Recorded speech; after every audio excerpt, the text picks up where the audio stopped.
Buenas tardes, mi nombre es María Cristina Delgado Valdés. Estoy estudiando la licenciatura en Mercadotecnia. Mi matrícula es AL063559 y actualmente vivo en la ciudad de Saltillo, Coahuila. A continuación les voy a presentar mi proyecto integrador de la asignatura de Derecho Laboral. Este se basa en los temas que visualizamos en el módulo número 4. El proyecto únicamente se trata de darle respuesta a las preguntas solicitadas. La primera dice así: ¿cuál es el fundamento jurídico del sindicato y cómo lo define la Ley Federal del Trabajo? La Ley Federal del Trabajo nos menciona en el artículo 356 que un sindicato es una asociación de un cierto número de empleados, o en su caso de patrones. Este se crea con el fin de mejorar y defender los intereses en común. En la número 2 dice: ¿cuáles son los requisitos legales que deben atenderse para la constitución de un sindicato?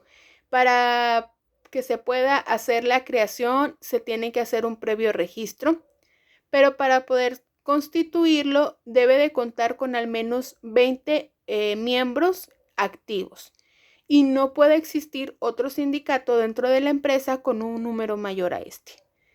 Además de que debe existir un escrito que respalde esta creación. Este lleva por nombre acta de asamblea, en el cual se menciona el nombre de los integrantes, se tienen que establecer un reglamento, se elige una directiva y se le da un nombre al sindicato. Ya posterior a eso, se hace el registro siempre y cuando se cumpla con toda la documentación en regla. En la pregunta número 3 dice: ¿qué beneficios y obligaciones tienen los trabajadores que pertenecen a un sindicato? En los derechos, pues que tienen mejores prestaciones y salario que un empleado que no es de base sindical. Existe la posibilidad de que tenga incrementos en las prestaciones y en los sueldos, que tengan más vacaciones, bonos de despensa, ayuda escolar, todo este tipo de prestaciones. Y además, pues varían de empresa a empresa, ya que los sindicatos son los que se encargan de exigirlos y se negocian con los patrones. En el caso de las obligaciones, únicamente pues encontramos que se asista a las asambleas que se realizan a lo largo del año y pues que se cumpla con las cuotas sindicales. En la número 4 dice: ¿a qué se le llama huelga y qué objetivos persiguen? Una huelga es una suspensión temporal de las labores y es organizada por los miembros del sindicato. Esto con el fin de meter presión a las autoridades para poder exigir sus derechos conforme la ley. ¿Cuáles tipos de derechos? Pues los que mencionamos ya anteriormente, que son pues mejoras en las prestaciones, incremento en los sueldos, más vacaciones, horarios justos de trabajo y pues apoyos escolares. Todo ese tipo de cosas son los que se exigen. En la siguiente pregunta, la número 5, dice: ¿qué requisitos debe cumplir una huelga para que surta efectos legales?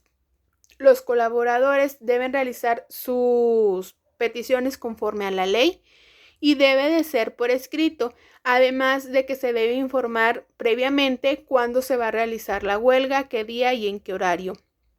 Y pues todos los trabajadores, o por lo menos la mayoría, deben de estar de acuerdo de que se realice esta suspensión temporal de labores. No se puede realizar si un número de mayoría no está de acuerdo con esto. En la pregunta número 6 dice: ¿qué tipo de trabajos especiales se contemplan en la Ley Federal del Trabajo? El primero son los trabajadores de buques, los trabajadores de aeronáutica, los deportistas profesionales, los actores y los músicos, los trabajadores del hogar y pues por último los trabajadores de bares, restaurantes y hoteles.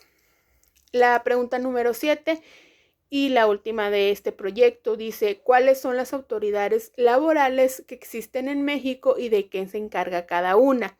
La primera tenemos a la Junta de Conciliación y Arbitraje. Esta se encarga de que se imparta justicia en las relaciones laborales.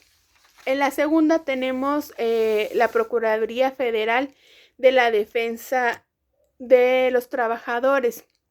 Este organismo se encarga de velar por los derechos de los obreros durante un proceso judicial.